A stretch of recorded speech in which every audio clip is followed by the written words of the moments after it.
بسم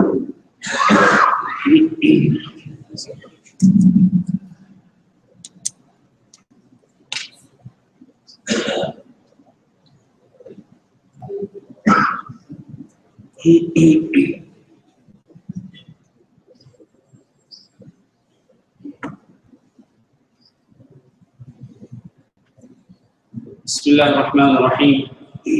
الحمد لله رب العالمين، والصلاة والسلام على أشرف الأنبياء والمرسلين وعلى آله الطاهرين وأصحابه الطيبين ومن تبعهم بإحسان إلى يوم الدين. أما بعد، قابل صد احترام بھائیوں، بزرگوں اور معزز ماں اور بہنوں، جیسا کہ آپ کو پہلے سے معلوم ہے کہ آج عشاء کے بعد کا جو پروگرام ہے وہ ہم نے سوال و جواب کے لیے خاص کیے ہیں۔ تو اس سے پہلے یعنی عشاء کی نماز سے پہلے ہم رمضان مبارک کے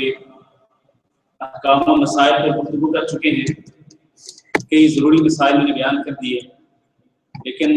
کئی مسائل باقی ہیں جو مجھے امید ہے کہ آپ کی طرف سے سوالات آئیں گے تو انشاءاللہ وہ مسائل بھی بیان ہو جائیں گے انشاءاللہ۔ میرے پاس اب تک جو سوالات آئے ہیں سوائے ایک سوال کے وہ باقی سب سوالات زکوٰۃ کے متعلق، تو ابھی بھی آپ کے پاس وقت ہے، آپ جو بھی سوال کرنا چاہیں لکھ کر کے مجھے بھیج دیں، یا پھر یہ جب سوالات ختم کر لیتا ہوں تو اس کے بعد آپ براہ راست میں سے سوال کرنا چاہیں تو وہ بھی انشاءاللہ ممکن ہے۔ پہلا سوال یہ ہے جو رمضان کے تعلق سے ہے، جو 10 کے دوران کیا گیا عشاء کی نماز سے پہلے، وہ یہ ہے کہ جو کیلنڈر چھپتے ہیں اور رمضان میں ان کو تقسیم کیا جاتا ہے، اس میں کیلنڈر میں پورا ٹائم ٹیبل دیا جاتا ہے 5 نمازوں کا اور سحری اور افطاری کا۔ تو اس میں 10 منٹ کا جو ٹائم دیا جاتا ہے امساک کے لیے، یعنی کھانا پینا روکنے کے لیے 10 منٹ کا ٹائم جو ہے وہ پہلے دیا جاتا ہے فجر کی اذان سے پہلے 10 منٹ۔ تو اس کی کیا شرعی حیثیت ہے؟ جبکہ ہم نے یہ مسئلہ بیان کیا آج کے درس میں کہ کھانے پینے کے لیے اللہ رب العزت نے جو وقت مقرر کیا ہے کہ جب تک آپ کھا پی سکتے ہیں وہ وقت ہے فجر کا، حتی یتبین لکم الخیط الابیض من الخیط الاسود من الفجر، یعنی فجر بالکل واضح ہو جائے، فجر کی روشنی پھیل جائے تو اس وقت تک آپ کھا پی سکتے ہیں، اور میاں بیوی کو بھی اجازت ہوتی ہے اس دوران۔ لیکن جب فجر کی روشنی پھیل جائے تو اس کے بعد کھانا پینا بند، اور اسی طرح باقی جو پابندیاں ہیں وہ بھی لاگو ہو جاتی ہیں۔ اور آج کل چونکہ جدید دور ہے تو وقت متعین کر دیا گیا ہے کہ اتنے بج کر اتنے منٹ پہ فجر ہوگی اور اس کے ساتھ ہی اذان ہو جاتی ہے۔ یہاں پر عرب ملکوں کے اندر تو خصوصی طور پر جیسے ہی اذان کا وقت ہوتا ہے تو فوراً اذان کہہ دی جاتی ہے۔ تو اس لیے یہ کہنا مناسب ہے کہ اذان ہونے تک، یعنی فجر کی اذان شروع ہونے تک آپ کھا پی سکتے ہیں، اور اگر آپ کسی ایسی جگہ پہ ہیں جہاں پر فجر کی اذان کی آواز آپ تک نہیں پہنچتی تو وہاں پر آپ کے لیے جو معیار ہے کھانے پینے کا جو آخری وقت ہے وہ وہی ہے جو کہ کیلنڈر میں دیا ہوتا ہے امساک کے بعد فجر کے وقت کے لیے۔ تو فجر کی اذان کا جیسے ہی ٹائم ہو اور وہ متعین ہوتا ہے اتنے بج کر اتنے منٹ پر، تو اس وقت کے بعد پھر کھانا پینا بالکل بند کر دینا چاہیے، اور اس سے پہلے کھانے پینے کی آپ کو اجازت ہے۔ البتہ میں نے یہ پہلے عرض کیا کہ اگر کوئی شخص لیٹ اٹھا اور وہ کھا پی رہا تھا کہ اسی دوران وہ وقت ہو گیا یا فجر کی اذان کی آواز آ گئی، تو پھر آپ کے ہاتھ میں جو کچھ ہے کوئی تھوڑا بہت وہ آپ کھا پی لیں، کوئی حرج نہیں، لیکن اس کے ساتھ ہی فوری طور پر کھانا پینا بند کر دینا چاہیے، کیونکہ پھر روزہ شروع ہو جاتا ہے اور روزے میں ظاہر ہے کہ دانستہ طور پر کھانا پینا جائز نہیں۔ تو اب کچھ مسائل ہیں میرے پاس زکوٰۃ کے متعلق۔ ایک بھائی نے لکھا کہ کیا رمضان سے پہلے زکوٰۃ دے سکتے ہیں؟ دیکھیے، میں نے پہلے بھی عرض کیا تھا کہ زکوٰۃ کا رمضان سے کوئی تعلق نہیں، کسی طرح کا کوئی تعلق ہی نہیں۔ اصل بات یہ ہے کہ زکوٰۃ کا مال آپ کے پاس اگر نصاب پورا ہے تو اس پر جیسے ہی سال مکمل ہوگا تو اسی وقت اس کی زکوٰۃ دینی ضروری ہے، زکوٰۃ نکالنی ضروری ہے، چاہے وہ کوئی بھی مہینہ ہو، سال بھر کے مہینوں میں سے کوئی بھی مہینہ ہو۔ فرض کریں آپ کے پاس کچھ اماؤنٹ آئی، یا آپ نے کچھ پیسے آپ کے پاس آئے، یا آپ کے پاس زیورات آئے جنوری کے مہینے میں، پچھلے جنوری کے مہینے میں، تو اب یہ سال جیسے ہی ختم ہوگا، جیسے ہی اگلے سال کا جنوری کا مہینہ آئے گا، تو اس کے ساتھ ہی آپ پر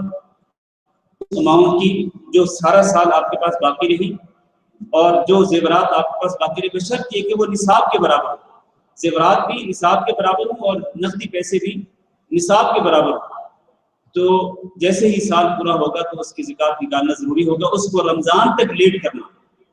یہ بالکل درست نہیں ہے۔ البتہ اگر آپ روٹین بنانا چاہتے ہیں کہ رمضان سے رمضان تک ہی حساب کرنا ہے، تو پھر کیا کریں، پھر جنوری تک، میں آپ کو جنوری کی ویسے مثال دے رہا ہوں، جنوری تک کی جو زکوٰۃ آپ کی بنتی وہ ادا کر دیں۔ اس کے بعد یہ جو رمضان کا مہینہ ہے، اس رمضان تک، جنوری کے مہینے سے لے کر اس تک آپ سال شمار کر لیں اور اس کی بھی زکوٰۃ ادا کر دیں۔ پھر اس کے بعد آپ کی روٹین بن جائے گی، ہر رمضان میں آپ حساب کریں گے اور پھر آپ کو زکوٰۃ ادا کریں گے۔ تو اس لیے زکوٰۃ کا رمضان کے مہینے سے کوئی تعلق نہیں، جیسے ہی اس پر سال پورا ہو نصاب زکوٰۃ پر تو زکوٰۃ ادا کر دینی چاہیے۔ ایک سوال یہ ہے کہ یہ تو پہلے ہی سوال ہے جو میں نے جس کا جواب دیا۔ ایک بھائی نے لکھا کہ میرا سوال یہ ہے کہ میں نے ایک فلیٹ پچھلے جولائی میں بک کیا ہے، فلیٹ 6 فلور پر ہے، وہاں جو کنسٹرکشن چل رہی ہے وہ اب تک 6 فلور تک نہیں پہنچی۔ میری نیت انویسٹمنٹ کی ہے اور اس میں جو پیسہ لگایا ہوا وہ بھی پورا ایک سال پرانا نہیں ہے، اور جب فلیٹ بک کیا تھا اس وقت وہاں قیمت الگ تھی اور اب الگ ہے، یعنی بڑھ گئی ہے۔ تو اب مجھے زکوٰۃ میں جو پیسہ لگانا ہے، جو پیسہ میں نے لگایا ہے اس پر نکالنی چاہیے، یا اب جو ریٹ ہے جو وہاں پر چل رہا ہے اس حساب سے اس کی زکوٰۃ نکالنی چاہیے؟ برائے مہربانی اس کا جواب دیں۔ بات یہ ہے کہ آپ نے ابھی وہ فلیٹ بک کیا ہے، ابھی آپ کا ہوا نہیں، ابھی وہ تعمیر بھی نہیں ہوا، 6 فلور پہ ہے، ابھی وہ بلڈنگ تعمیر ہو رہی ہے اور ابھی تک اس کا قبضہ آپ کو نہیں دیا گیا، اس فلیٹ کا قبضہ آپ کو نہیں دیا گیا۔ تو جب تک وہ فلیٹ پورا نہیں ہوتا، یعنی اس کی تعمیر مکمل نہیں ہوتی، کنسٹرکشن جب تک مکمل نہیں ہوتی، اس وقت تک آپ یہ سمجھیں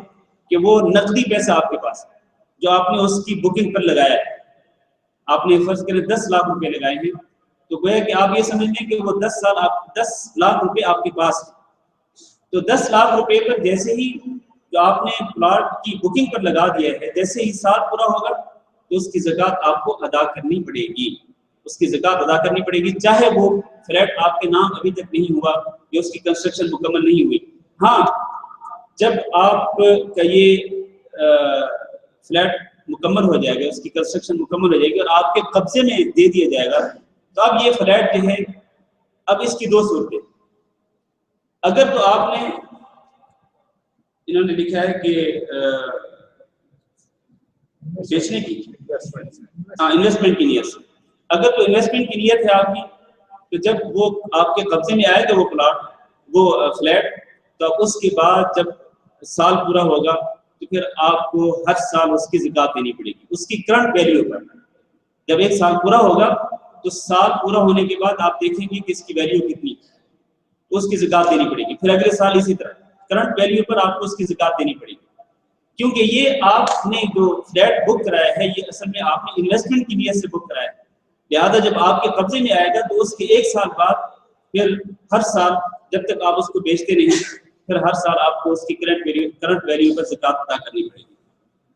ہاں، اگر آپ وہ فلیٹ بک کراتے ہیں اپنی رہائش کے لیے تو پھر ٹھیک ہے، پھر اس پر کوئی زکوٰۃ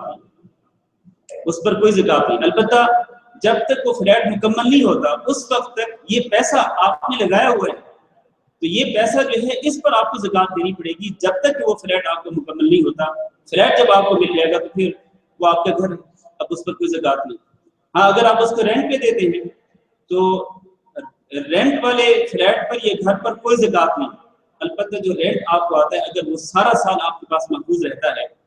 تو پلس آپ کے پاس جو باقی بیلنس ہے اس کے ساتھ ملا کر اس کی زکوٰۃ آپ کو ادا کرنی پڑے گی۔ ایک بھائی نے لکھا میں نے ایک زمین خریدی ہوئی ہے، کاشتکاری کی زمین ہے، لیکن وہاں پر کوئی کاشتکاری نہیں کرتا، تو کیا اس زمین پر زکوٰۃ نکالنی چاہیے؟ نہیں، کاشتکاری کے لیے آپ زمین لیتے ہیں اس پر کوئی زکوٰۃ نہیں، البتہ جب اس پر کاشت ہوگی اور اس میں سے زرعی پیداوار بھی ہوگی تو زرعی پیداوار پر زکوٰۃ ہوگی، جس کو عشر کہا جاتا ہے۔ اور وہ زرعی پیداوار جیسے ہی آتی ہے، یعنی جیسے آپ کو حاصل ہوتی ہے، چاہے وہ گندم ہو، وہ کپاس ہو، وہ چنے ہوں، چاول ہوں، اس طرح کی جو بھی زرعی پیداوار ہے، جب آپ کو حاصل ہوگی اسی وقت آپ کو اس کا عشر یا اس کا نصف عشر دینا پڑے گا، اس کی تفصیل الگ ہے۔ ایک بھائی نے لکھا ہے وراثت میں ملی ہوئی زمین پر زکوٰۃ نکالنی چاہیے، چاہے وہ تعمیری کام کے لیے ہو زمین یا زراعت کے لیے۔ وراثت میں ملی ہوئی زمین جو ہے اس کی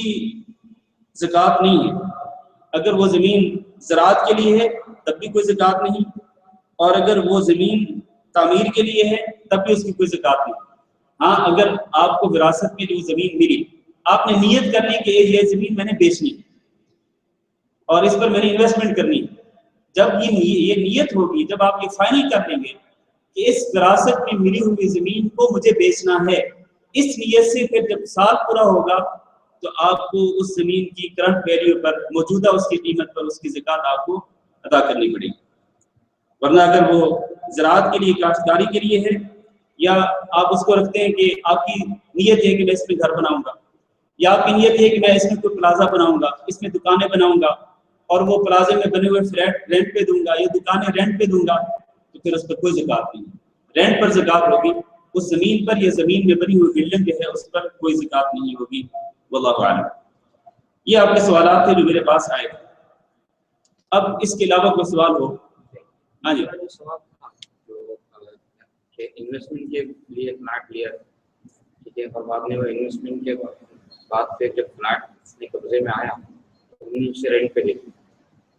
تو زکوٰۃ کیسی ہوگی؟ اس پہ رینٹ کا جو پیسہ آئے گا اس پہ ہوگی یا پھر جو فلیٹ کی قیمت ہے اس پہ ہوگی؟ وہ تو میں نے جواب دے دیا نا۔ آپ نے اگر وہ فلیٹ جو ہے وہ آپ نے لیا ہے اور اس کو آپ نے پھر رینٹ پہ دے دیا، جب آپ کے قبضے میں آ گیا وہ فلیٹ، اب آپ اس میں خود رہائش نہیں رکھتے بلکہ آپ اس کو رینٹ پہ دے دیتے۔ اگر آپ اس میں خود رہائش رکھیں تب بھی اس پر کوئی زکوٰۃ نہیں، اور اگر آپ رینٹ پہ دیتے ہیں تو اس کی اصل ویلیو پر کوئی زکوٰۃ نہیں، ٹھیک ہے۔ ہاں، آپ کو جو رینٹ آئے گا، اگر وہ رینٹ جو ہے وہ آپ ہر مہینے خرچ کرتے ہیں، اپنے اور اپنے بیوی بچوں کے جو خرچے ہیں وہ اسی سے چلاتے ہیں، تو وہ رینٹ جو ہے وہ تو ساتھ ساتھ خرچ ہوتا چلا گیا، تو اس پر کوئی زکوٰۃ نہیں۔ ہاں، اگر وہ آپ کے پاس سیو ہوتا ہے، محفوظ ہوتا ہے، تو پھر سال کے آخر میں آپ کے پاس جو بیلنس ہے وہ، اور یہ جو رینٹ والا جو بیلنس ہے، یہ سارا ملا کر کے پلس جو زیورات وغیرہ ہیں سب کا حساب کر کے آپ کو اس کی زکوٰۃ دینی پڑے گی۔ ہاں جی، دو سوال کسی کا؟ اچھا، اگر اس طرح کیا جائے جی،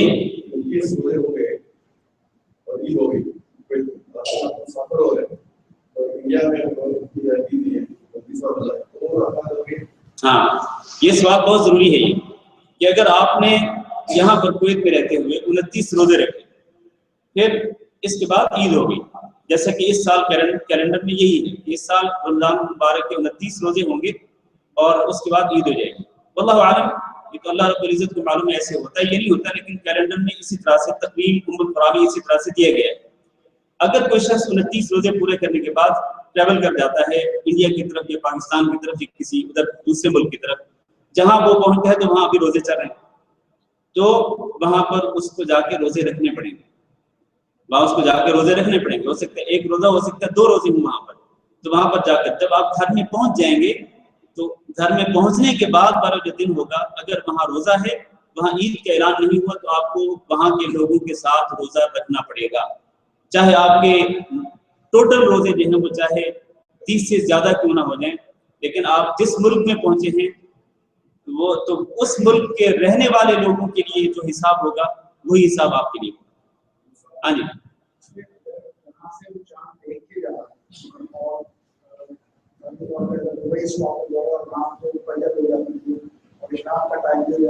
نماز کا ٹائم پھر آپ پاکستان پہنچتے ہیں، اس کے بعد بھی اگر ایک دن بچ جی بالکل، اس کے بعد جو ایک دن بچتا ہے وہ اگر وہاں پر روزہ ہے تو وہ روزہ آپ کو رکھنا پڑے گا. ہاں جی، یہ جو بیچ میں جو دوران سفر جو دن آیا، اگر وہ تو ظاہر ہے ویسے بھی آپ اگر دبئی جاتے ہیں یا گلف میں کسی جگہ پہ جاتے ہیں، گلف میں پورے میں ایک ہی دن عید ہوتی ہے، تو وہ دن تو عید کا گزر گیا. لیکن جب آپ وہاں پہنچے اپنے ملک کے اندر تو اس سے اگلا دن جو ہے وہ روزے کا نکلا، یعنی وہاں عید نہیں ہوئی، تو وہ جو دن ہے وہ آپ کو روزہ رکھنا پڑے گا. روزہ کم ہو جائے تو وہ قضا کرنا پڑے گا. اگر روزے کم ہو جائیں تو قضا کرنے پڑیں گے. ہاں جی،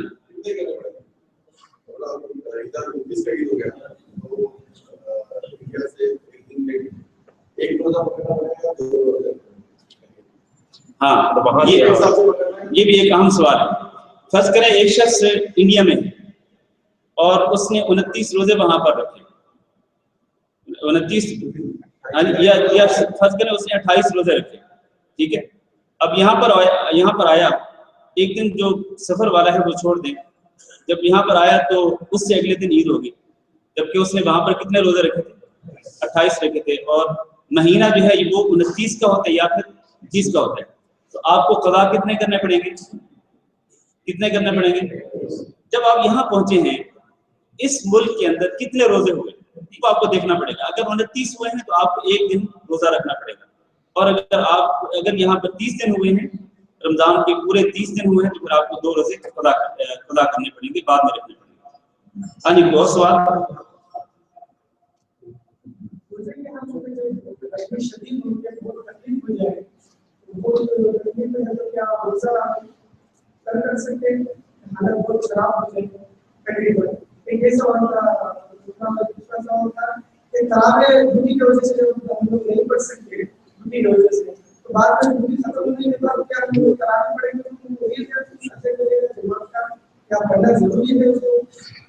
دونوں سوال آپ کے بڑے اہم سوال ہیں. پہلا سوال یہ بھائی نے کیا ہے کہ اگر روزے کے دوران کسی بھائی کی طبیعت بہت زیادہ خراب ہو جائے، اور جیسے کہ آپ جانتے ہیں کہ اس سال بھی روزے جو ہیں وہ شدید گرمی کے موسم میں آ رہے ہیں، اور کئی لوگ جو ہیں وہ باہر دھوپ میں کام کرتے ہیں، تو اگر اس طرح کسی بھائی کی کسی شخص کی طبیعت بہت ہی زیادہ خراب ہو جائے کہ اس کے لیے روزہ کمپلیٹ کرنا، روزہ مکمل کرنا مشکل ہو جائے اور اس کی جان کو خطرہ پڑ جائے، تو وہ کیا روزہ توڑ سکتا ہے یا نہیں؟ اس کا جواب یہ ہے کہ ہاں وہ روزہ توڑ سکتا ہے، اس میں کوئی حرج نہیں. اگر اس طرح کی سچویشن ہو، اس طرح کی صورتحال ہو کہ انسان کو اپنی جان کے لانے پڑ جائیں، جان کو خطرہ ہو، تو پھر ٹھیک ہے، پھر کوئی حرج نہیں. فمن اضطر غیر باغ ولا عاد فلا اثم علیہ. اس طرح کی اضطراری حالت میں، مجبوری کی حالت میں اپنی جان کو بچانا فرض ہے، لہذا وہ روزہ توڑ دے. البتہ اس دن کا روزہ جو ہے وہ بعد میں اس کو قضا کرنا پڑے گا. دوسرا سوال جو بھائی نے کیا وہ تراویح کے متعلق کہ اگر ڈیوٹی کی وجہ سے کوئی شخص تراویح نہیں پڑھ سکتا ہے اور وہ پھر بعد میں پڑھتا ہے، تو کیا ثواب ایک جیسا ہے؟ اور کیا اگر کوئی شخص تراویح نہیں پڑھتا تو وہ روزہ رکھ سکتا ہے یا نہیں؟ تو اس کا جواب یہ ہے کہ تراویح کا روزے سے کوئی تعلق نہیں. تراویح کا روزے سے کوئی تعلق نہیں. آپ تراویح پڑھیں یا نہ پڑھیں، روزہ تو آپ کو رکھنا ہی رکھنا ہے. اگر آپ تراویح نہیں پڑھتے ہیں پھر بھی آپ کو روزہ رکھنا پڑے گا. کئی لوگ یہ سمجھتے ہیں کہ اگر آپ تراویح نہیں پڑھ سکے تو بعد میں روزہ بھی نہیں رکھنا، کیونکہ تراویح نہیں پڑھی تو روزہ کیسے رکھ سکتے؟ یہ بعض لوگوں کے ہاں یہ ایک غلط تصور پایا جاتا ہے. تو ایسا نہیں ہے. آپ تراویح پڑھیں گے تو آپ کو ثواب ملے گا، تراویح نہیں پڑھیں گے تو آپ کو کوئی گناہ ہونے والا نہیں ہے، اور اس کی وجہ سے آپ روزہ نہیں چھوڑ سکتے. آپ کو روزہ تو رکھنا ہی رکھنا ہے، وہ فرض ہے. تراویح سنت ہے اور روزہ رکھنا فرض ہے. اگر سنت چھوٹ گئی تو کیا فرض بھی چھوڑ دیں گے آپ؟ ایسا نہیں ہو سکتا ہے. البتہ یہ ہے کہ تراویح جو ہے یہ باجماعت پڑھنا افضل ہے. باجماعت پڑھنا افضل ہے. جیسے کہ آپ جانتے ہیں کہ باجماعت نماز پڑھنے کا ثواب اکیلے نماز پڑھنے کی نسبت 27 گنا زیادہ ہوتا ہے. تو اس لیے باجماعت نماز تراویح پڑھنی چاہیے. لیکن اگر کوئی شخص اپنی ڈیوٹی کی وجہ سے یا کسی مجبوری کی وجہ سے تراویح کی نماز باجماعت نہیں پڑھ سکا تو کوئی حرج نہیں، وہ بعد میں پڑھ لے. بعد میں جب اس کو موقع ملے، آدھی رات کو پڑھ لے، سونے سے پہلے اس کو موقع ملے وہ پڑھ لے. اور اگر سونے سے پہلے نہیں پڑھ سکا، تہجد کے وقت کو اٹھے، سحری کے لیے اٹھتا ہے، تو وہ اس وقت پڑھ لے. اصل میں یہ جو تراویح کی نماز ہے یہ رات کی نفل نماز ہے، جس کو آپ تہجد کی نماز بھی کہہ سکتے ہیں، اس کو آپ قیام اللیل بھی کہہ سکتے ہیں۔ تراویح کی جو نماز ہے اس کے کئی نام ہیں، قیام اللیل بھی وہی نماز ہے، تہجد کی نماز بھی وہی ہے، اور تراویح کی نماز بھی وہی ہے جو رات کی نفل نماز ہے۔ تو اس لیے اگر کوئی شخص رات کے ابتدائی حصے میں یعنی عشاء کی فوراً بعد امام کے ساتھ باجماعت تراویح کی نماز نہیں پڑھ سکا تو کوئی حرج نہیں، وہ آدھی رات کو پڑھ لے سونے سے پہلے، یا پھر وہ سو جائے اور جب اٹھے سحری کے لیے تو اس وقت وہ تراویح پڑھ لے، تو اس میں انشاءاللہ کوئی حرج نہیں۔ لیکن یہ ہے کہ تراویح کو چھوڑنا نہیں چاہیے، اگر آپ باجماعت نہیں بھی پڑھ سکے تو انفرادی طور پر جیسے بھی موقع ملے تو آپ کو پڑھنی چاہیے، کیونکہ نبی صلی اللہ علیہ وسلم کا فرمان ہے کہ من قام رمضان ایمانا واحتسابا غفر له ما تقدم من ذنبه، جو شخص رمضان کا قیام کرے، اور رمضان کا لفظ کس پر بولا جاتا ہے؟ رمضان کے ایک دو دنوں پر یا ایک دو راتوں پر نہیں، رمضان کا لفظ پورے مہینے پر بولا جاتا ہے۔ تو جو شخص پورے مہینے کا قیام کرے گا، کس طرح کہ وہ نماز تراویح پڑھے چاہے امام کے ساتھ چاہے وہ انفرادی طور پر پڑھے، لیکن وہ پورا مہینہ پڑھتا ہے، پابندی کرتا ہے، جیسے اس کو موقع ملتا ہے وہ پڑھ لیتا ہے، امام کے ساتھ موقع ملا پڑھ لیا، امام کے ساتھ موقع نہیں ملا باجماعت پڑھنے کا تو بعد میں انفرادی طور پر وہ اس نے تراویح کی نماز پڑھ لی۔ تو جو شخص پورے رمضان میں قیام کرے گا، اس طرح تراویح کی نماز کا اہتمام کرے گا، رات کی نفل نماز کا اہتمام کرے گا، غفر له ما تقدم من ذنبه، اس کے پچھلے تمام گناہوں کو معاف کر دیا جائے گا۔ تو یہ بہت بڑی فضیلت ہے، لہذا اس کو چھوڑنا نہیں چاہیے۔ وہ آخر میں بھائی ہاتھ کھڑا کر لیتے ہیں جی، ایک منٹ۔ زکوٰۃ کا مطلب اگر ایسے ہے کہ ایک بزنس مین کے لیے ذرا مشکل ہوتا ہے کیلکولیٹ کرنا، اگر کوئی رمضان شہر رمضان کو ایک دن فکس کر لے اور اس کے اندر جتنی، چاہے اس کو سال ہوا ہے، چاہے اس کو 6 مہینے، چاہے اس کو ایک دن ہوا ہے، جو اس کے پاس دولت ہے یا جو بھی نصاب ہے اس کے اوپر 2.5% جو بھی بنتا ہے وہ دے دے جی، یہ اس کو کس طرح آپ؟ یہ بالکل صحیح ہے، اس میں کوئی حرج نہیں ہے۔ اگر کوئی بزنس مین ایک دن فکس کر لیتا ہے، رمضان المبارک کا کوئی ایک دن فکس کر لیتا ہے کہ میں نے اس دن اپنے پورے بزنس کا حساب کرنا ہے، جو بھی میرے پاس تجارت کا کاروبار کا سامان ساز و سامان ہے اس کا میں نے حساب کرنا ہے، اور ہو سکتا ہے اس میں سے کچھ سامان ایسا ہو جس پر سال نہ گزرا، کچھ پیسے ایسے ہوں جن پر ابھی سال نہیں ہوا، ابھی کچھ دن گزرے یا 1-2 مہینے گزرے، تو کوئی حرج نہیں ہے۔ آپ کے پاس جو بیلنس ہے یہ جو آپ کے پاس ساز و سامان ہے آپ حساب کر لیں، جو ٹوٹل جو فگر آپ کے سامنے آتا ہے تو اس میں سے آپ 2.5% کے حساب سے آپ زکوٰۃ ادا کر دیں، یہ ٹھیک ہے۔ وہ اس طرح ہوگا کہ جس مال پر ابھی سال پورا نہیں ہوا تو اس کی زکوٰۃ آپ کی ایڈوانس میں چلی جائے گی، اور ایڈوانس میں زکوٰۃ ادا کرنا ضروری ہے، ایڈوانس میں ادا کرنا جائز ہے، اس میں کوئی حرج نہیں ہے۔ وقت یعنی وقت پورا ہونے سے پہلے یا سال پورا ہونے سے پہلے بھی آپ زکوٰۃ ادا کر سکیں، اس میں شرعی طور پر کوئی مسئلہ نہیں۔ اسی طرح وہ مسئلہ ہے تنخواہ دار آدمی کا، کہ جو شخص تنخواہ دار ہے، اب ظاہر ہے کہ اس کو ہر مہینے تنخواہ ملتی ہے، اور ہر مہینے کی تنخواہ میں سے کچھ تو وہ اپنے اور اپنی بیوی بچوں کے خرچے پر پورے کرتا ہے، اور کچھ اس کی سیونگ اماؤنٹ ہے۔ تو اب ہر مہینے کی جو سیونگ اماؤنٹ ہے،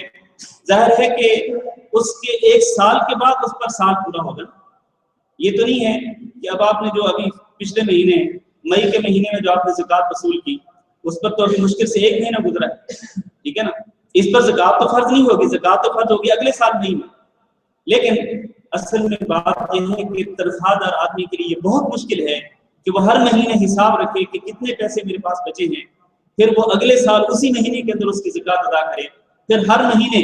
وہ کیلکولیشن کرے، ہر مہینے زکوٰۃ ادا کرے، تو یہ بہت ہی مشکل معاملہ ہے۔ لہذا اس کا صحیح آسان حل کیا ہے، جو بھی میں نے ذکر کیا ہے کہ آپ سال کے آخر میں دیکھ لیں کہ آپ کے پاس کتنا بیلنس ہے، جتنا بیلنس ہے اس میں سے کچھ بیلنس ایسا ہوگا جس پر سال گزرا ہوگا، کچھ ایسا ہوگا جس پر 11 مہینے گزرے ہوں گے، کچھ ایسا ہوگا جس پر 10 مہینے گزرے ہوں گے، اور کچھ ایسا بھی ہوگا جس پر ابھی 1 مہینہ گزرا ہوگا۔ کوئی حرج نہیں، آپ پورے بیلنس کو جو ٹوٹل فگر ہے اس میں سے اس کو ڈیوائڈ بائی 40 کر دیں یا 2.5% نکال لیں۔ اگر 40 سے آپ اس کو ڈیوائڈ کریں گے تب بھی وہی جواب آئے گا، اور اگر آپ 2.5% نکالیں گے تب بھی وہی جواب آئے گا، تو جو جواب آئے گا وہی آپ کی زکوٰۃ۔ اللہ ہاں جی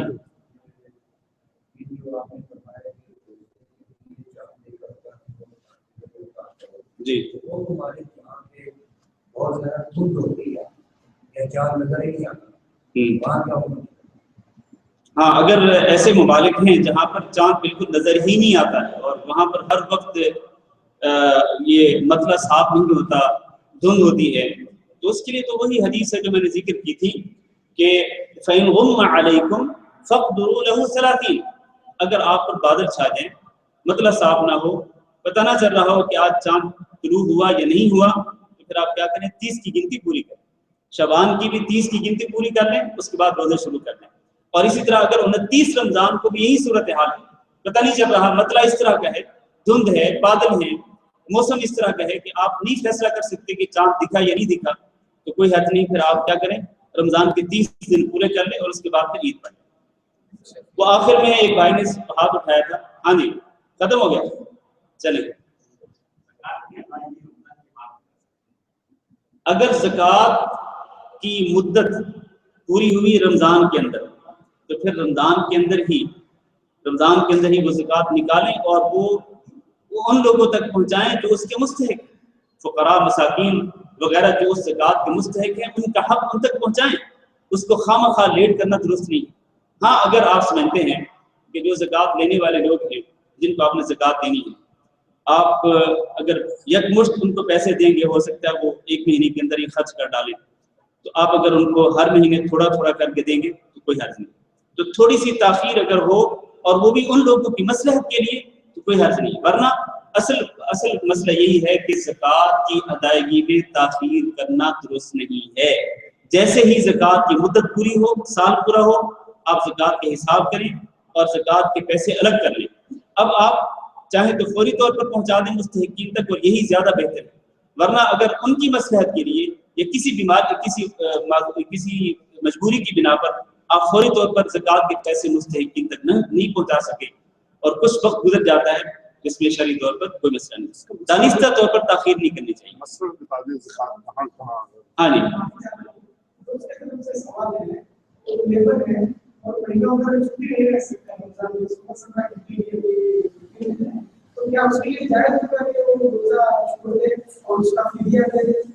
نہیں، اس طرح جائز نہیں ہے، اس کو روزہ رکھنا پڑے گا، وہ صحت مند اور تندرست ہے، ٹھیک ہے، تو ہر دن اس کو روزہ رکھنا ہے،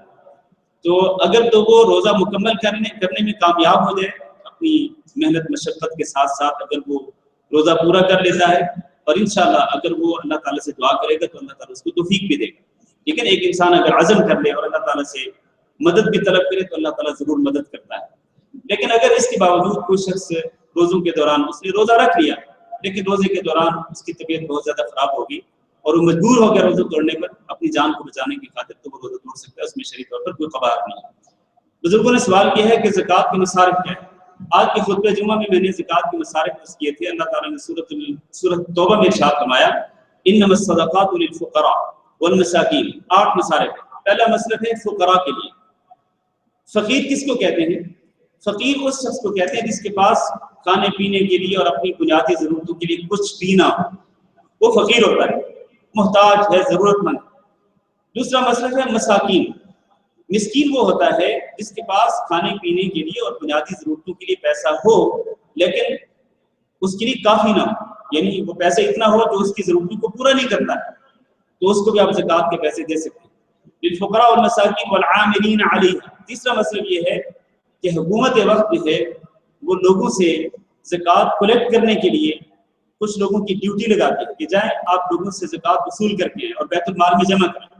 تو ایسے جو لوگ ہوتے ہیں ان کی تنخواہیں زکوٰۃ ہی کے پیسے سے دی جا سکتی ہیں۔ والمؤلفۃ قلوبہم۔ چوتھا مطلب ہے وہ غیر مسلم جس کے مسلمان ہونے کی امید ہو اور وہ اسلام کا مطالعہ کر رہا ہو، آپ کو امید ہو کہ یہ مسلمان ہو جائے گا، تو اس کے دل میں اسلام کی محبت کو مضبوط کرنے کے لیے،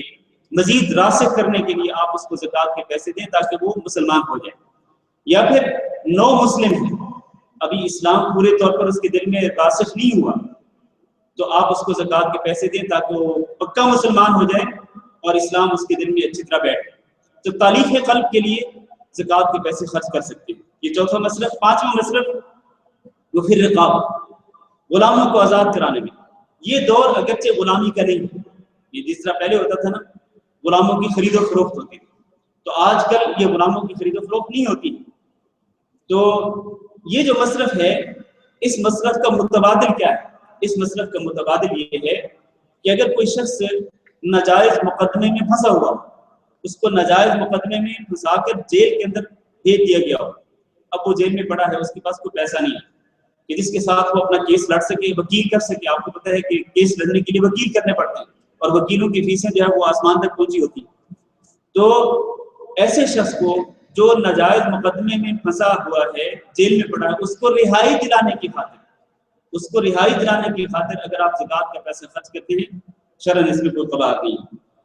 یہ جائز ہے. چھٹا مصرف ہے والغارمین، جن پر کوئی چٹی پڑ گئی، اور اس سے مراد وہ لوگ ہیں جو قرضے کے بوجھ تلے دب گئے اور ان کے ذرائع آمدنی ایسے نہیں جن کے ساتھ وہ قرضے کو واپس کر سکیں. تو آپ زکوٰۃ کے پیسے دیں تاکہ وہ قرضے کے بوجھ سے اپنے آپ کو آزاد کرا سکیں. وفی سبیل اللہ، ساتواں مصرف ہے اللہ کے راستے میں. اللہ کے راستے سے مراد کیا ہے؟ قرآن مجید کے اندر جہاں کہیں بھی فی سبیل اللہ کا لفظ آیا ہے وہاں فی سبیل اللہ سے مراد جہاد اور مجاہدین. تو جہاں پر جہاد ہو رہا ہو، مجاہدین کفار کے خلاف برسر پیگار ہوں، تو آپ ان کے لیے اسلحہ خرید سکتے ہیں زکوٰۃ کے پیسوں کے ساتھ، اور ان کے لیے آپ ان کے خرچے کے لیے آپ زکوٰۃ کے پیسے دے سکتے ہیں. اس میں شرعاً کوئی مسئلہ نہیں بلکہ یہ ضروری بھی ہے. آخری مصرف جو ہے وہ ہے وابن السبیل. ایک مسافر دوران سفر اس کا خرچہ کم ہو گیا یا ختم ہو گیا، اب وہ حاجت مند ہے، ضرورت مند ہے کہ وہ جس کے ساتھ وہ اپنا سفر بھی پورا کرے اور اپنے گھر کو واپس لوٹ سکے، تو اس کو زکوٰۃ کا اتنا پیسہ دیے جا سکتے ہیں جس کے ساتھ وہ اپنا سفر پورا کر کے وہ اپنے گھر کو واپس لوٹ سکے. تو یہ 8 مصرف ہیں. ان 8 مصارف کے اندر زکوٰۃ کا پیسہ خرچ کرنا چاہیے. اور آپ نے یہ نوٹ کیا ہوگا کہ ان مصارف کے اندر مساجد کی تعمیر شامل نہیں، مدارس کی تعمیر شامل نہیں، ہاسپٹل کی تعمیر شامل نہیں ہے. ٹھیک ہے، مسجد کی تعمیر میں زکوٰۃ کا پیسہ نہیں لگ سکتا، مدرسے کی کنسٹرکشن میں زکوٰۃ کا پیسہ نہیں لگ سکتا، ہاسپٹل کی کنسٹرکشن میں زکوٰۃ کا پیسہ نہیں لگ سکتا. ہاں، مسجد میں کام کرنے والا جو شخص ہے اس کی تنخواہ زکوٰۃ کے پیسے سے دی جا سکتی. مدرسے میں پڑھنے والے اور پڑھانے والے مدرسین، اساتذہ اور پڑھنے والے غریب طلبہ، ان کو زکوٰۃ کا پیسہ دیے جا سکتا ہے. ہاسپٹل میں اگر ایسے لوگ آتے ہیں علاج کے لیے جو فقراء ہیں، مساکین ہیں، ان کے پاس پیسہ نہیں ہے اپنے علاج کے لیے، تو آپ اگر زکوٰۃ کے پیسے سے دوائیاں خرید کر دیں یا ہاسپٹل کی انتظامیہ کو کہیں کہ یہ پیسے ہیں، زکوٰۃ کے پیسے ہیں، ان پیسوں کے ساتھ آپ دوائیاں خریدیں یا کوئی مشینری خریدیں الٹرا ساؤنڈ کے لیے یا مثلاً بلڈ ٹیسٹ کے لیے یا مختلف جو مشینری ہوتی ہے طبی مشینری، تو اس کے ساتھ اگر غریبوں کا علاج ہو اور دوائیاں جو ہے وہ صرف غریبوں کو دی جائیں تو اس کے لیے زکوٰۃ کا پیسہ صرف ہو سکتا ہے. اس میں شرعاً کوئی مسئلہ نہیں. ہاں جی،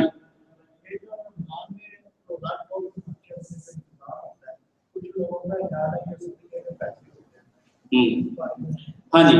دیکھیں میں یہاں ایک مسئلہ واضح کر دوں کہ زکوٰۃ کے پیسے کے ساتھ روزے داروں کے روزے نہیں کھلوائے جا سکتے. بالکل یہ پکا اصول ہے.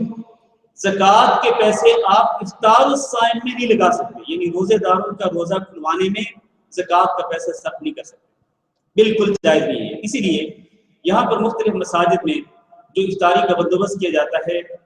مختلف کئی لجنہ ہوتی ہیں، کئی رفاہی خیراتی ادارے ہوتے ہیں، اور یہاں ایک ادارہ بیت الزکاہ کے نام سے بھی، تو بیت الزکاہ کی طرف سے بھی یہاں پر مختلف مساجد کے اندر افطاری کا اہتمام کیا جاتا ہے. لوگ چونکہ وہاں پر بینر لگا ہوتا ہے بیت الزکاہ کا، تو لوگ یہ سمجھتے ہیں کہ یہاں پر زکوٰۃ کا پیسہ خرچ ہوتا ہے، حالانکہ ایسا نہیں ہے. ایسا نہیں ہے، زکوٰۃ کا پیسہ وہاں افطار الصائم میں نہیں لگایا جاتا ہے. ہوتا یہ ہے کہ ان اداروں کو لوگ پیسے دیتے ہیں کہ آپ یہ پیسے روزے داروں کے روزہ کھلوانے میں خرچ کریں، تو وہ عام خیراتی پیسہ ہوتا ہے، وہ زکوٰۃ کا پیسہ نہیں ہوتا ہے. تو اس لیے مساجد کے اندر جو اس طرح افطاری کے اہتمام ہوتا ہے وہاں پر آپ افطاری کر سکتے ہیں بغیر کسی جھجک کے، یہ سوچے بغیر کہ پتہ نہیں یہ زکوٰۃ ہے، صدقہ ہے، کیا ہے. نہیں، وہ لوگوں کی طرف سے تبرع ہوتا ہے، ایک قسم کا ان کی طرف سے نفلی طور پر ایک پیسہ خرچ کیا جاتا ہے کہ روزے داروں کے روزے کھلوائے جائیں، اور آپ کو پتہ ہے روزے داروں کے روزہ کھلوانے میں بڑی فضیلت بھی ہے، اس لیے کوئی حرج نہیں ہے، وہاں پر آپ روزہ افطار کر سکتے ہیں۔ ہاں جی، دوست کا سوال ہے، کہہ رہے ہیں کہ جو غیر مسلم ممالک میں جیسے ناروے یا سویڈن جس طرح جہاں پر دن رات جو ہے بالکل یعنی کوئی 2-3 گھنٹے جس میں ملتے ہیں، اس میں اب جو ہے وہ تراویح کا سلسلہ ایک تو وہ، دوسرا یہ کہ غیر مسلمان پہ کہتے ہیں کہ اتنا مشکل ہے کہ ہمارے لیے اتنا 20-22 گھنٹے کا روزہ، تو ان کو کیا اس بارے میں شہری کا بھی ٹائم کم اور پھر قیام اللیل کا بھی ٹائم کم اس حساب سے؟ جی بھائی نے سوال یہ کیا ہے کہ بعض ایسے ممالک ہیں جہاں پر رات کا وقت بہت کم ہوتا ہے، دن بہت لمبا ہوتا ہے، رات بہت چھوٹی ہوتی ہے، اور بعض ملکوں کے اندر جو ہے وہ روزہ جو ہے وہ 22 گھنٹے کا ہے، یعنی صرف 2 گھنٹے ملتے ہیں رات کے، ورنہ 22 گھنٹے جو ہے وہ روزہ ہی چلتا ہے۔ اور ایسے کچھ ممالک ہیں بعض ملکوں میں 21 گھنٹے کا روزہ ہوتا ہے، بعض ملکوں میں 18 گھنٹے کا، 20 گھنٹے کا ہوتا ہے۔ تو یہ جو 2-3 گھنٹے مشکل سے ملتے ہیں تو ان میں پھر ظاہر تراویح بھی پڑھنی ہوتی ہے اور پھر سحری بھی کرنی ہوتی ہے اور ضروری کام کرنے ہوتے ہیں، تو انسان کس طرح سے ایڈجسٹ کرے ان اوقات کو؟ تو دیکھیں اللہ تعالیٰ نے قرآن مجید میں فرمایا لا یکلف اللہ نفسا الا وسعها، اللہ تعالیٰ کسی نفس کو اس کی طاقت سے زیادہ پابند نہیں بناتا ہے، ہر ایک کو اللہ تعالیٰ اس کی طاقت کے مطابق پابند بناتا ہے۔ جتنا وقت آپ کو ملا تو اسی وقت کے اندر آپ نے ایڈجسٹ کرنا ہے، افطاری بھی کرنی، مغرب کی نماز بھی پڑھنی، عشاء کی نماز بھی پڑھنی اور تراویح بھی پڑھنی، پھر اس کے بعد آپ کو کوئی ضروری کام کرنے وہ کر کے پھر سحری بھی کھانی ہے، پھر فجر کی نماز پڑھنی ہے۔ تو جو بھی حسب استطاعت فاتقوا اللہ ما استطعتم، اللہ تعالیٰ سے ڈرنا ہے، اللہ کے احکام پر عمل کرنا ہے، جہاں تک آپ کی استطاعت سے بڑھ کر تو کوئی نہیں کر سکتی۔ یہ تو اللہ تعالیٰ کا نظام ہے کہ اللہ کی طرف سے دن بہت لمبا ہو گیا، رات چھوٹی ہو گئی رمضان کے دنوں میں، یہ اللہ کا نظام ہے، اس پر کوئی اعتراض نہیں کر سکتا ہے۔ تو جہاں تک ہو سکے انسان کو اپنی استطاعت کے مطابق اللہ کے احکام پر عمل کرنے کی کوشش کرنی چاہیے۔ ہاں جی، ہو جاتے ہیں بیماری کی وجہ سے، تو وہ یہ لگتا ہے کہ اس کے بعد لیکن اس سے کیا نہیں ہوگا، کیا اس کے بعد وہ دیا دے سکتا ہے یا کسی کو چھوڑ دے تو اس کے دیا دے سکتا ہے؟ ہاں جی، ہاں جی، بھائی نے 2 سوال کیے ہیں، پہلے دوسرے سوال کا جواب دے دوں، مختصر جواب کہ ٹوتھ پیسٹ استعمال کر سکتے ہیں، روزے کی حالت میں ٹوتھ پیسٹ استعمال کر سکتے ہیں، کوئی حرج نہیں ہے، شرط یہ ہے کہ اس کا ذائقہ حلق سے نیچے نہ جائے، حلق سے نیچے نہ جائے، آپ اتنی احتیاط کر لیں کہ وہ آپ کے منہ کے اندر ہی رہے، پھر آپ اس کو نکال دیں، پھر کلی وغیرہ کر لیں، اس کا ذائقہ حلق سے نیچے نہ اترے، یہ اس کی شرط ہے۔ البتہ یہ ہے بعض اہل علم نے لکھا ہے کہ روزے کی حالت میں ٹوتھ پیسٹ استعمال کرنا مکروہ ہے، اس کی جگہ پہ اس کا جو متبادل ہے اور اس سے بہتر کوئی چیز ہے ہی نہیں، اور وہ ہے مسواک، تو مسواک ہی استعمال کرنا چاہیے اس طرح کی کسی بھی اشکال سے بچنے کے لیے۔ بھائی کا جو پہلا سوال ہے وہ یہ ہے کہ اگر کوئی شخص بیماری کی وجہ سے رمضان کے دنوں میں روزے چھوڑ دیتا ہے، بعد میں اس کو قضا کرنے کی مہلت ہی نہیں ملی، وہ مسلسل بیماری رہا، تو وہ کیا کرے؟ اگلا رمضان آنے تک وہ انتظار کر سکتا ہے، اگر اس کو اس سے پہلے مہلت مل گئی تو وہ روزے قضا کر لے، لیکن اگر اس کو مہلت نہیں ملی، مسلسل وہ بیماری رہا، روزہ رکھنے کی اس کو استطاعت ہی نہیں ملی، تو کوئی حرج نہیں، وہ جتنے روزے اس نے قضا کیے تھے پچھلے رمضان کے، تو ہر دن کے بدلے میں وہ ایک مسکین کو کھانا کھلا دے، جتنے دن ہو، فرض کریں 10 دن ہیں 10 مسکین کو کھانا کھلا دے، 20 دن ہیں 20 مسکینوں کو کھانا کھلا دے، 30 دن ہیں 30 مسکینوں کو کھانا کھلا دے، تو ہر دن کے بدلے میں ایک مسکین کو کھانا کھلانا جو ہے وہ ضروری ہے۔ اور اگر وہ شخص فوت ہو گیا، بھائی نے سوال کیا کہ اگر وہ شخص فوت ہو گیا، روزے اس کے ذمے تھے، فوت ہو گیا، تو نبی صلی اللہ علیہ وسلم کا فرمان ہے کہ من مات وعلیہ الصیام، حدیث کے الفاظ میرے ذہن میں نہیں آ رہے، لیکن حدیث کے الفاظ کا معنی یہ ہے کہ جو شخص اس طرح فوت ہو جائے کہ اس کے اوپر روزے اس کے ذمے ہیں، صام عنہ ولیہ، یہ الفاظ صام عنہ ولیہ، کہ اس کا جو ولی ہوگا، یعنی اس مرنے والے شخص کا جو ولی ہوگا، اس کے ورثاء جو ہوں گے، ورثاء میں سے کوئی شخص جو ہے وہ اس آدمی کے ذمے جو روزے ہیں وہ روزے رکھے۔ تو روزے رکھنا وہ ضروری ہو اس صورت میں. اگر وہ فوت ہو گیا اس کے ذمہ روزے ہیں تو ورثاء جو ہیں ورثاء کو کے لیے ضروری ہوگا کہ وہ اس کی طرف سے وہ روزے پورے کریں. اللہ اعلم. اگر آگے چلے گی پھر معلوم ہوا کہ پھر پیچھے کنٹینیو کرنا پڑے گا پھر کنٹینیو پورا کمپلیٹ کرنا پڑے گا. دوبارہ سوال کریں. قرآن پڑھنا 2-3 پیج جو ہے نا آگے چلے جی آگے کے کم سے کم 2-3 پیج اور زیادہ پڑھیں. جی پیچھے کے جب پڑھنا کریں گے تو 2 پیج اگر رہ گئے تھے اس کو پھر 2 پیج سے شروع کرتے پھر وہ آخر میں جو پڑھے گا تو اس کو بھی پڑھنا پڑے گا یا پھر 2 پیج پڑھیں. بھائی نے سوال یہ کیا ہے اور یہ سوال کا جواب دینے سے پہلے میں آپ سے ایک دعا کی اپیل کرنا چاہتا ہوں کیونکہ کچھ لوگ نہیں کر رہے ہیں تو اس لیے میں جانے سے پہلے وہ دعا کی اپیل کرنا چاہتا ہوں. دعا کی اپیل یہ ہے کہ ہمارے بھائی جو شعیب صاحب ہیں یہاں پر ابھی موجود نہیں ہیں شاید آپ بیٹھے. شعیب صاحب جو ہیں آپ کو میں نے پہلے بتایا تھا کہ ماشاءاللہ اللہ تعالیٰ نے ان کو توفیق دی ہے اور وہ ہمارے جو یہ جو پروگرام ہوتے ہیں ان کو لائیو آن لائن وہ ان کو دیتے ہیں اور لوگوں کو موقع دیتے ہیں کہ وہ ان پروگراموں سے مستفید ہوں. تو اور میں نے آپ کو اس کا ایڈریس بھی بتایا تھا. دعوت السلفیہ جو چینل ہے یوٹیوب پر اسی پر یہ سارے پروگرام جو ہیں اپلوڈ بھی ہو جاتے ہیں فوری طور پر کیونکہ لائیو ہوتے ہیں پھر فوری طور پر اپلوڈ بھی ہو جاتے ہیں. تو پچھلے 5-6 مہینوں کے سارے پروگرام یوٹیوب پر ہمارے موجود ہیں دعوت السلفیہ پر. تو بھائی کا ایک مسئلہ یہ ہے کہ پچھلے دنوں ان کے یہاں ایک بیٹا پیدا ہوا ہے لیکن پچھلے 1 ہفتے سے وہ بیٹا جو ہے وہ ہاسپٹل میں ہے اور بڑا سیریس ہے اور اس سے پہلے بھی ان کو اسی طرح کی کسی آزمائش سے دوچار ہونا پڑا. تو دعا یہ کریں اسپیشلی خصوصی طور پر کہ اللہ رب العزت بھائی کے بیٹے کو شفا دے اور اللہ رب العزت اس بیٹے کو صحت اور عافیت سے نوازے. اللہ تعالیٰ کے لیے تو کوئی مشکل نہیں. ٹھیک ہے یہ آزمائشیں تو آتی ہیں والدین پر اور ماں باپ پر اور یقیناً یہ آزمائشیں بڑی کٹھن ہوتی ہیں خصوصاً یہ جو چھوٹے معصوم بچے ہوتے ہیں. اس بچے کا آپریشن کرنا پڑا پچھلے ہفتے اور آپریشن کرنے کے بعد ابھی تک وہ ہاسپٹل میں ہے سیریس. تو ہم دعا کرتے ہیں اللہ رب العزت اس بیٹے کو شفا دے اور اس کو بھی اور باقی جتنے مریض ہیں اللہ تعالیٰ تمام بیماروں کو صحت اور عافیت سے نوازے. آپ سے انفرادی طور پر بھی ریکویسٹ ہے کہ آپ اس بچے کے لیے دعا ضرور کریں. بھائی نے سوال یہ کیا ہے کہ اگر ایک شخص قرآن مجید کی تلاوت کر رہا ہے وہ ورقے پلٹتا ہے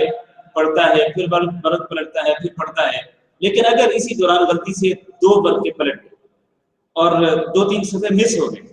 وہ پڑھتا چلا گیا آگے جا کے اس کو پھر پتہ چلا کہ وہ کچھ صفحے مس ہو گئے تو اب وہ کیا کرے. تو اس کا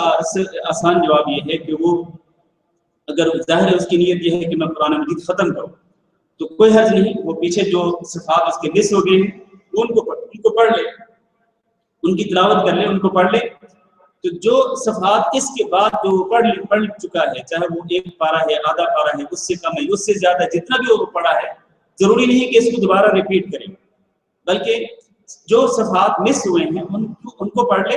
اور اس کے بعد اگلے پوائنٹ پہ چلا جائے جہاں پر وہ رکا ہے اور اس کے بعد پھر وہ کنٹینیو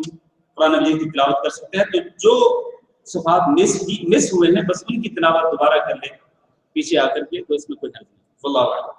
ہاں جی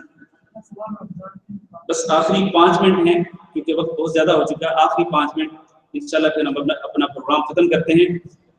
آپ کو پتہ ہے کہ یہ جو پروگرام ہے یہ رمضان المبارک کے لکھ کے دے دیں رمضان المبارک میں یہ پروگرام نہیں ہوتا.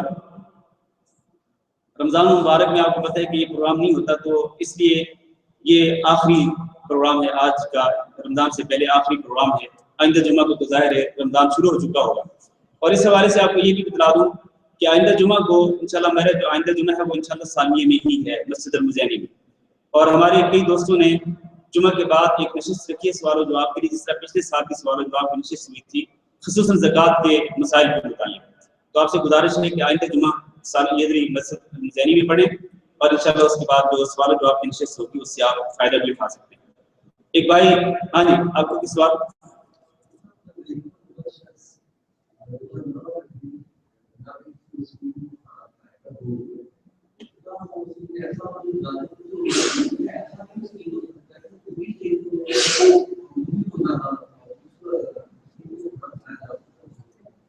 جی بھائی نے سوال یہ کیا ہے کہ اگر کوئی شخص روزے کی جگہ پہ مسکین کو کھانا کھلاتا ہے تو جس شخص کو وہ کھانا کھلاتا ہے ہو سکتا ہے وہ خود بھی بیمار ہو اور وہ خود بھی روزے نہ رکھ رہا ہو، تو کوئی حرج نہیں، اس کو بھی کھانا کھلایا جا سکتا ہے۔ وہ چونکہ خود مسکین ہے، معذور ہے اور وہ روزے نہیں رکھ رہا ہے، روزے نہ رکھنے کی وجہ کیا ہے کہ وہ خود معذور ہے، خود بیمار ہے یا وہ بہت زیادہ عمر رسیدہ ہے، تو ایسے شخص کو بھی کھانا کھلایا جا سکتا ہے، اس میں کوئی حرج نہیں۔ بھائی نے سوال کیا کہ کیا زکوٰۃ کے پیسے سے افطار، یہ تو میں نے جواب دے دیا، افطار نہیں کروا سکتے، افطار الصائم روزے نہیں کھلوائے جا سکتے، اور اگر نہیں کر سکتے تو کیا زکوٰۃ والی جو رقم ہے اس سے روزہ نہیں، روزہ خراب نہیں ہوتا ہے۔ اگر کسی نے زکوٰۃ والے پیسے سے روزہ افطار کروایا، بھائی نے سوال یہ کیا ہے کہ پہلے تو یہ بتائیں کہ کیا افطار کروا سکتے، میں نے اس کا جواب دیا کہ نہیں کروا سکتے، زکوٰۃ کا پیسے اس مد میں صرف نہیں ہو سکتا ہے۔ لیکن اگر کوئی شخص روزہ کھول لیا زکوٰۃ والے پیسے سے تو کیا اس کا روزہ خراب ہو گیا؟ نہیں، اس کا روزہ متاثر نہیں ہوگا، اس کا روزہ مکمل ہوگا، اس کی وجہ سے روزے پہ کوئی اثر نہیں پڑے گا۔ ایک عورت جس کے مخصوص ایام میں کیا ہے روزہ چھوٹ جاتے ہیں اور وہ روزہ کی قضا نہیں کر پاتے تو کیا وہ فدیہ دے سکتی ہے؟ نہیں، مخصوص ایام کی وجہ سے جو روزے چھوٹتے ہیں ان کو قضا کرنا ضروری ہے، ان کو قضا کرنا ضروری ہے۔ تو بعد میں حضرت عائشہ رضی اللہ تعالیٰ عنہ کی حدیث موجود ہے، حضرت عائشہ بیان کرتی ہیں کہ جو میرے روزے چھوٹ جاتے تھے مخصوص ایام کی وجہ سے تو میں ان کو بعد میں قضا کرتی تھی، کب جب مجھے موقع ملتا تھا شعبان کے مہینے میں، اگلا رمضان آنے سے پہلے شعبان کے مہینے میں مجھے موقع ملتا تھا تو میں قضا کر لیا کرتی تھی۔ تو اس لیے اس طرح کی جو خواتین ہوتی ہیں ان کے جو ٹوٹل جو دن ہوتے ہیں 5 6 7 8 ان کی روٹین کے مطابق جتنے بھی قضا ہوتے ہیں، تو ان کو اصل بات یہ ہے کہ یہ اللہ رب العزت کا ایک فرض ہے، اللہ رب العزت کا حق ہے اس خاتون پر، لہٰذا اس کو چاہیے کہ وہ پہلی فرصت میں اللہ رب العزت کا حق ادا کرے اور اس کو دانستہ طور پر لیٹ نہیں کرنا چاہیے۔ حضرت عائشہ رضی اللہ تعالیٰ عنہ کی حدیث میں نے ذکر کی ہے، وہ مجبوری کی وجہ سے، وہ چونکہ نبی صلی اللہ علیہ وسلم کے ساتھ مشغول رہتی تھی اس لیے ان کو مہلت ہی نہیں ملی روزے قضا کرنے کی، تو وہ اگلا رمضان آنے سے پہلے شعبان کے مہینے میں قضا کرتی تھی۔ ورنہ عموماً جو خواتین ہیں ان کے لیے یہی حکم ہے کہ وہ جیسے ہی ان کو موقع ملے فوری طور پر ان کو اللہ رب العزت کا یہ جو حق ہے پورا کرنا چاہیے اور یہ فریضہ ادا کرنا چاہیے۔ خصوصاً شوال کے جو 6 روزے جو ہوتے ہیں،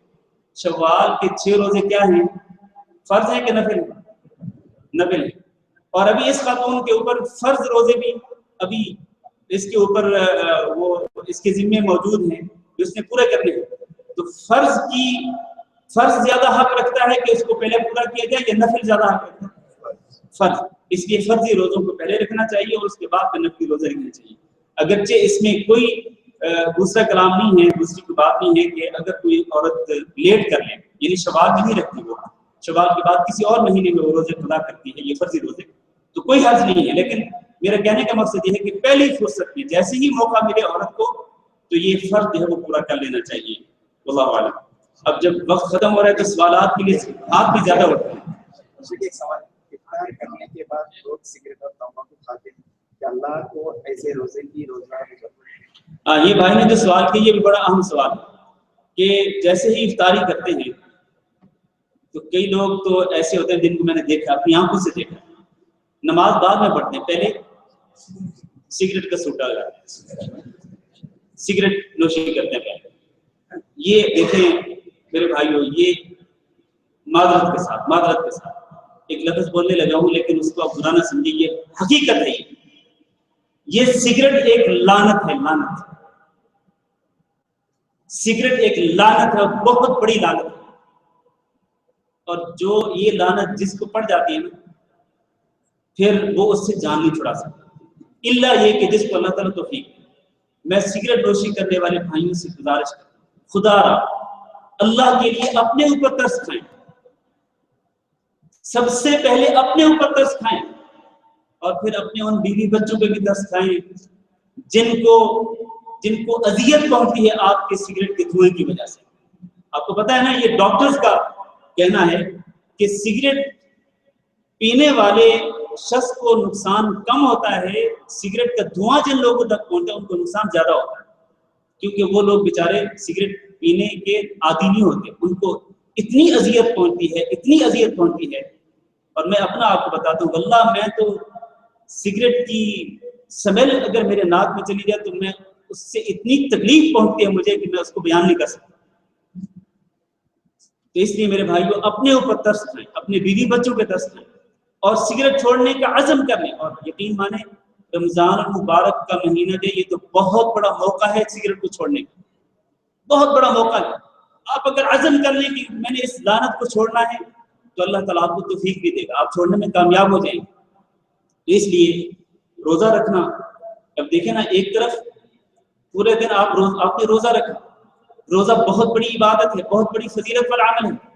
اور پھر جیسے ہی روزہ ختم ہوا فوراً آپ نے سگریٹ شروع کر دی، فوراً اللہ کی نافرمانی، انا للہ و انا الیہ راجعون، فوراً اللہ کی نافرمانی. تو یہ بڑے دکھ کی بات ہے میرے بھائیوں. سگریٹ چھوڑ دو،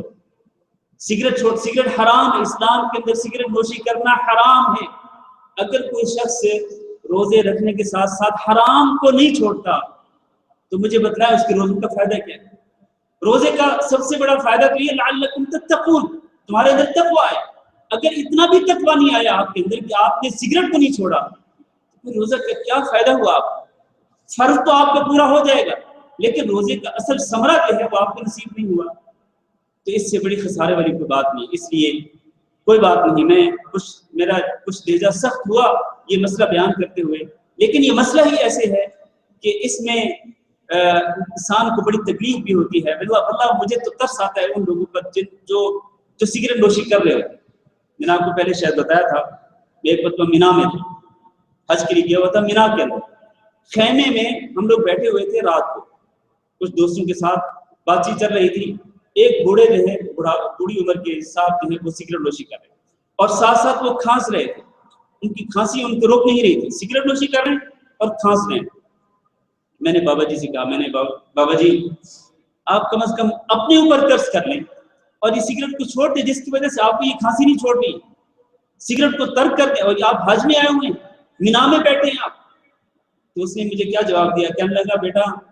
یہ لعنت جس کے پیچھے پڑ جاتی ہے نا پھر اس کی جان نہیں چھوڑتی. یعنی یہ الفاظ اس کے ہیں، کس کے؟ جو سگریٹ نوشی کرنے والا، یعنی اس کو بھی پتا تھا کہ یہ لعنت ہے.